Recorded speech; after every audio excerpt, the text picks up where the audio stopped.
This is Monza GSE engine bay layout part 2. The inlet and exhaust manifolds are kept on to the cylinder head with socket screws, except at the extreme ends where they are 15mm spanner size bolts. I'm not sure if they're the same on the Royale. If not, I will supply a set for you. It's important that you have the correct ones. There are two dowels in the side of the cylinder head which locate the inlet manifold, the exhaust. Yeah, the exhaust manifolds. The inner ends are located on these dowels, and sometimes they're missing, so it's really important that they're there. If they're missing, they can be easily remade by cutting off the shank of a bolt to length of the correct diameter and just banging it in.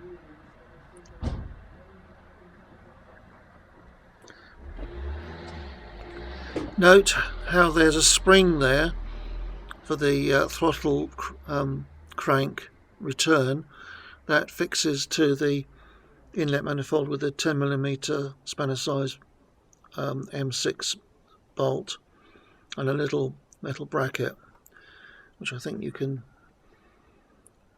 not sure if you can see it, but that should be on the manifold that we supplied.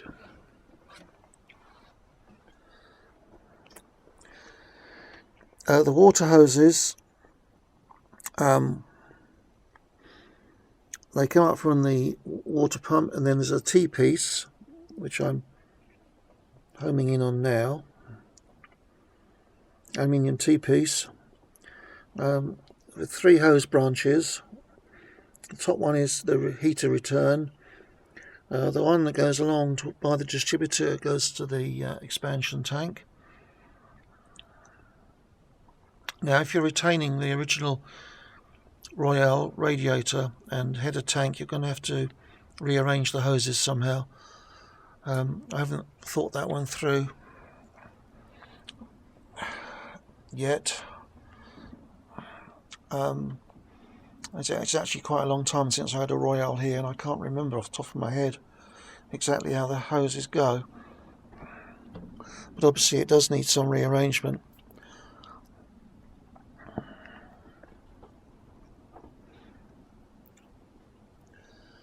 There are brackets, as you can see here, which fit to the bolts that hold the cam cover on. They help to support the pipes.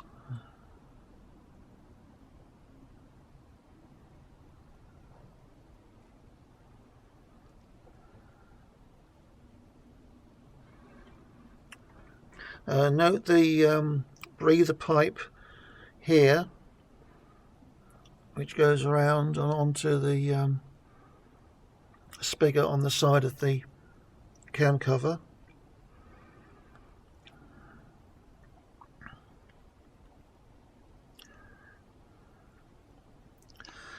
This is a 4-speed auto car, and the throttle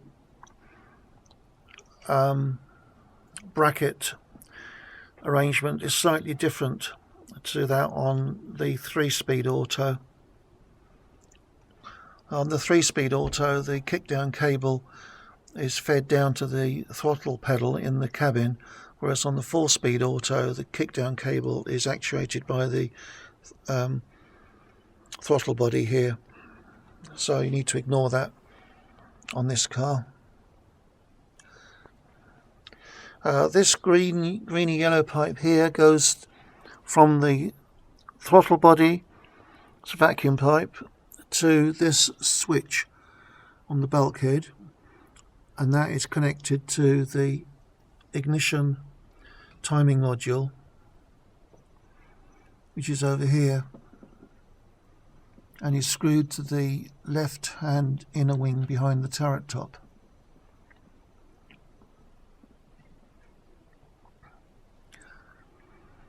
Here we have the relay for the injection system. This is triggered by the distributor and the spark. If there's no spark, this relay will not be triggered and you won't have any power to the injection system. So if the car won't go, the first, as always, the first port of call is to see whether you've got a spark, followed by whether or not you've got fuel coming up. Again, the fuel pump is triggered by this relay. Spark triggers the relay. Relay maintains power to the fuel pump. As soon as the spark's gone or the ignition is switched off, the fuel pump stops.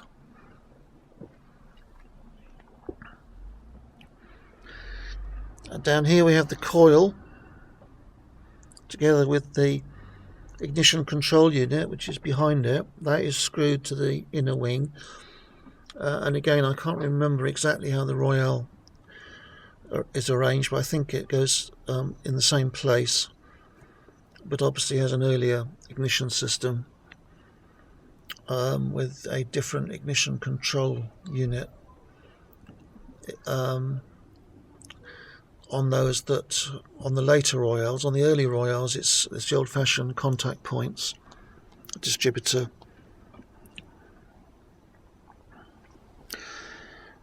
The distributor goes in the same place.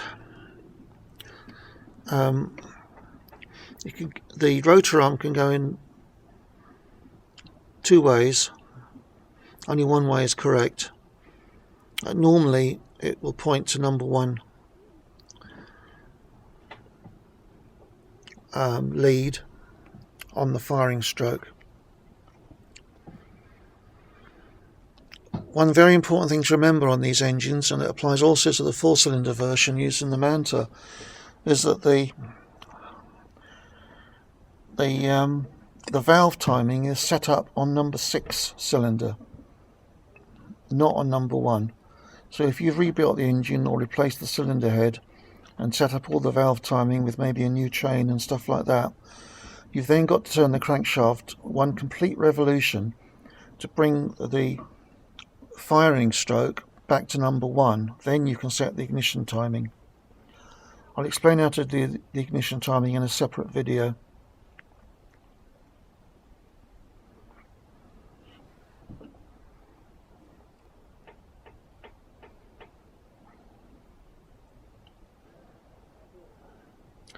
I'll just take a general view of this. As I said in part 1 of this video, you need to ignore all the bits that are aftermarket additions like this aircon and the cruise control.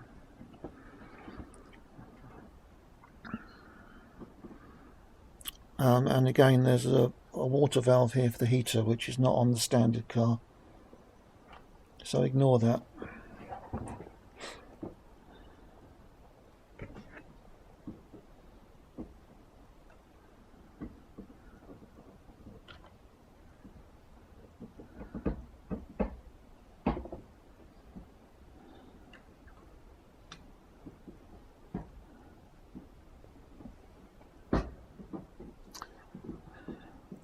This blue hose here goes round to the thermostat housing, to a spigot on the front of it.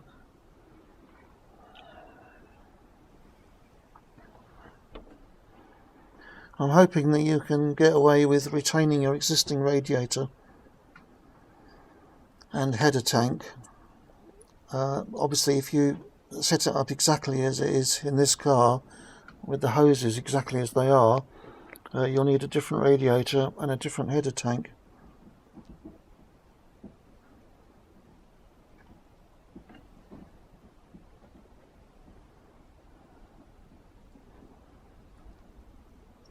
That concludes part 2 of this video.